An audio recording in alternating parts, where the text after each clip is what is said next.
జై భీమ్. ఒక కూలంకుషంగా ఒక ప్రెస్ మీట్ పెట్టి దీని గురించి మాట్లాడతాను. Thank you so much media for supporting me and judges కూడా అట్ ది సేమ్ టైం మా శ్రవణ్ అన్న. అసలు ఆయన లేకపోతే ఈరోజు ఈ కేసు లేదు. ఈయన గురించి కూడా సపరేట్గా నేను మాట్లాడతాను. ఒక సపరేట్ వీడియో కాదు, ప్రెస్ మీటే పెట్టి మాట్లాడతాను. Will meet in press meet.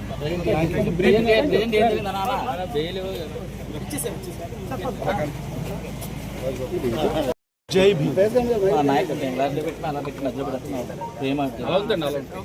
ఒక కూలంకుషంగా ఒక ప్రెస్ మీట్ పెట్టి దీని గురించి మాట్లాడతాను. Thank you so much media for supporting me and judges కూడా అట్ ది సేమ్ టైం మా శ్రవణ్ అన్న. అసలు ఆయన లేకపోతే ఈరోజు ఈ కేసు లేదు. ఈయన గురించి కూడా సపరేట్గా నేను మాట్లాడతాను. ఒక సపరేట్ వీడియో కాదు, ప్రెస్ మీటే పెట్టి మాట్లాడతాను. Will meet in press meet.